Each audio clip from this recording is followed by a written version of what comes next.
Yo, what's going on guys? Welcome to a new video. Since there is so many new people joining FXP Guns lately, I figured it would be nice to make some sort of a beginner's guide. So we're gonna start off with the welcoming, then the signing up, character creation, user interface. This will probably take the longest because there's a lot of buttons and it's pretty nice to know what they do. Then we'll head over to game modes, leveling your character, do's and don'ts, and your character doesn't get better, but you do. This will make more sense later on in the video. So to start off your adventure, simply head over to fxpguns.com. Here you can see there's a home, rankings, donate and social. I would recommend joining the Discord. There's a bunch of announcements in there if there are new updates and everything.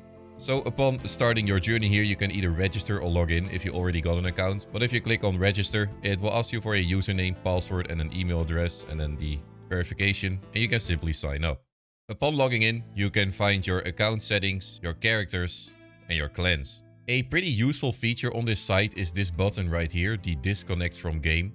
If you ever get stuck and you cannot log back into your account, this is where you should go and it will disconnect you from the game. And that was pretty much it for signing up. Once you're logged in, you will be met with this screen right here, but you will be able to create your own character. Just simply type a name.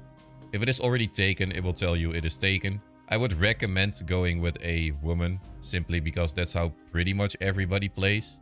It doesn't really matter, but it is just a meta, I guess. You can customize your whole character here, and you will be given a few starter items such as the Pioneer Breaker 6, a medical kit, a repair kit, as well as a high-class katana. Big Balls 69. Lovely. If you are not happy with your name, however, you can simply press delete and then type in delete my items and press OK to continue. You really don't want to accidentally delete your good character. Alrighty, we are now in game. And there's a few buttons here that I want to go through real quick. The name color one, here you can get yourself a name, as you can see when I slide it over here. The color changes and this is what will also display in game. Pretty cool feature. It is grindable in game, so you do not really have to donate for it if you don't want to. Now probably the most important one is the shop and the inventory. As you can see, there's a bunch of different items already in there, and this is for one of the game modes that we will go over for questing. You don't really need it at the moment at all, so just leave it in there. Over here you can find your character and see how it looks. If you double click it, it will just spin around for you. If you double click it again, it will stop spinning. This is basically so you can check out your drip. If you head over to the arrows over here, you can see what type of katana, shotguns, weapons, whatever you're wearing right now. And if we go to the mounted armor, this is where you can change your appearance. So you can just remove the Louis Vuitton shirt, for example, and the legs. You can play around with a lot of items that I can show off right now. When we head back to the shop, you can see there is a bunch of items in here, and this is just the melee weapons section. What you are looking for, if you're first starting off, is the bounty shop. You can see there's a bunch of free items. I would recommend going with the swords in the beginning. You can also go with kodashis. It doesn't really matter, but basically everybody uses just regular swords. There's a bunch of really cool swords in here though, for sure. When we go to the ranged weapons, here you can see there's a bunch of preview only items as well as free ones. It would be really nice if there was an option to sort for just SMGs or just shotguns, but I hope that will come in the future. Here you can buy a variety of new shotguns if you want to. And of course, if you go to the cash or the gems section, this is where the cooler shotguns will be. But they will obviously cost some real life money.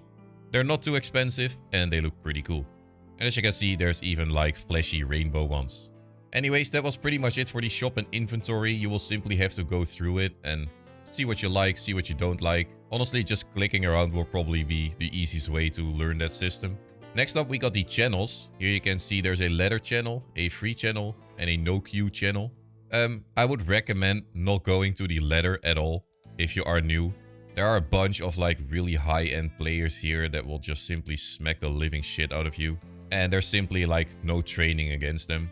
You should head over to the free channel. As you can see, there's 90 people in here. You can see there is a variety of different icons in here, such as the skull over here. There's a key. And there's a double pistol. The double pistol basically meaning a 1 versus 1. If you join this, you can see there is a little hole right here. Your enemy will spawn here and you will spawn over there.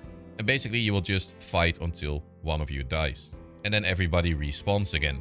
Next up, we got the skull over here, and this is the training slash deathmatch icon. You can see there is a variety of people in here currently doing the deathmatch, but most of the people find themselves in the training room. Now, as you can see, my in-game looks pretty blocky and it doesn't really have any detail.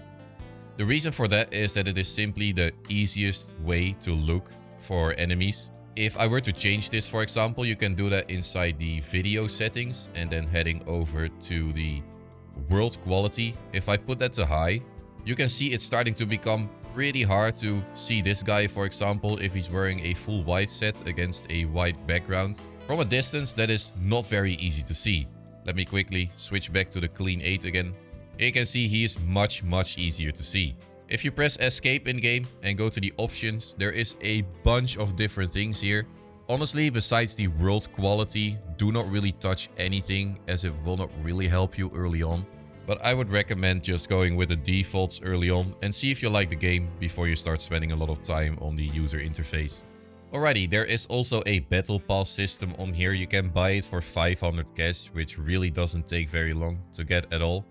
And every time you kill someone in game, you get 1 battle pass point. So if you want a random donation weapon, you need to kill like 600 people or do like a bunch of different quests. That will also get you some pretty quick levels as well as points. Then next to that, there is a little flashy icon, which is the slot machine. I would not recommend spinning this at all at any time, but that is just my opinion. I do not like gambling. There's also the option to check out the game replays over here.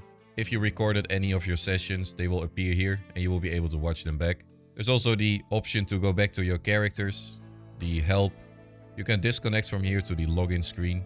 And then there's also the option for screenshots. This is actually like a really cool feature. As you can see, there is a bunch of different screenshots that I took throughout the days of playing here. And this is a screenshot from one of our days questing in the clan.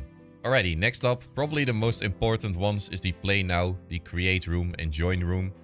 If you do a join room, it will automatically select a room for you to play in if you cannot decide on what to play. There is the play now as well. This will basically do the same thing.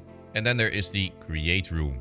As you can see, once again, a bunch of different stuff. Please do not touch anything of this in the beginning, unless you already know that you want to give this game a proper shot. For now, I will just put a password ASDF inside this room, so nobody will be joining me. In the upper right corner, you can see you can choose the mode, and there is a bunch of different modes here. There's normal deathmatch, gladiator, which means you can only attack each other with swords, so the shotguns or the guns at all will not work. Then there's assassination, the duel match, which was the 1 versus 1, capture the flag. There's vampire. There's a staff mode as well.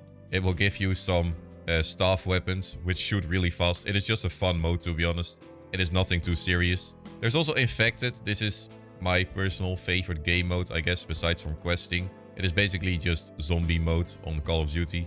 Then there is gun game, spy, battle royale, skill map, which is honestly one of the better ways to start your account, as it will give you some pretty good levels early on. Then there's challenge quest, normal quest, and survival.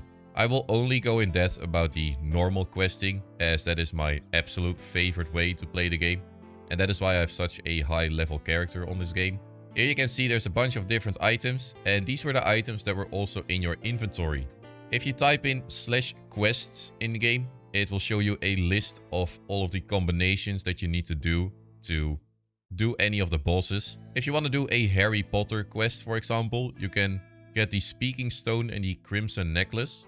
And one thing you gotta keep in mind is that it will also tell you the map. It is either mansion, prison, or dungeon, and you can select that right here. Then there's also the option to change the amount of players all the way to 16, which is really fun, by the way, to do a quest with a bunch of people. And then there's also the option to check out the difficulty. Currently, it goes all the way up to 300x, and yeah, it already says it. That is very hard. For now, we're just gonna be checking it out, doing a 50% quest. For questing, I might recommend to turn on like the high world quality, as it makes the maps look a lot cooler. And basically how most of the quests work is that it is sort of a raid system. You simply complete a room and then you head over to the next one. This room right here has 3 different stages, and the final boss is actually pretty hard. I believe it's Voldemort. And just so you guys know, FXP has a bunch of different quests, and this is just one of them. If you want to level up your character, you can basically do whatever in-game, aside from being in the training room that will not grant you any XP whatsoever. I would recommend either the skill maps or just questing. There's usually some people online that will help you with some quests. For example, there is a room open over here on room 11. And you can see there's one guy here that is just willing to take people on a little questing spree, I guess. And now for the do's and don'ts. There isn't like too much to it. You can pretty much play however you want. One thing I would highly advise you guys is to not play ladder mode though. If you are new, you will probably be flamed a lot and it really ruins the game. Because a 3 versus 4 on this game is basically like a 10 versus 2 on Call of Duty. It is pretty much impossible. I would just recommend going to rooms like this and ask people for help. There's usually a lot of people inside these rooms that are willing to help you. And just so you guys know, like the old guns community is really toxic. I'll just say it out loud right now. If you really cannot handle being flamed or whatever, this is probably not the game for you. And that brings me towards the end of this video, guys. And that means I had a quote in the beginning saying like, your character doesn't get better, you get better. And it's basically the same as CSGO skins. On this server, you will not be able to donate for items that deal more damage. It is just all cosmetics, which if you do like Fortnite, this is probably a game for you as well. And you will probably learn it pretty quick if you are good at Fortnite as well. Anyways, I really hope you find this video useful, and I'll see you later.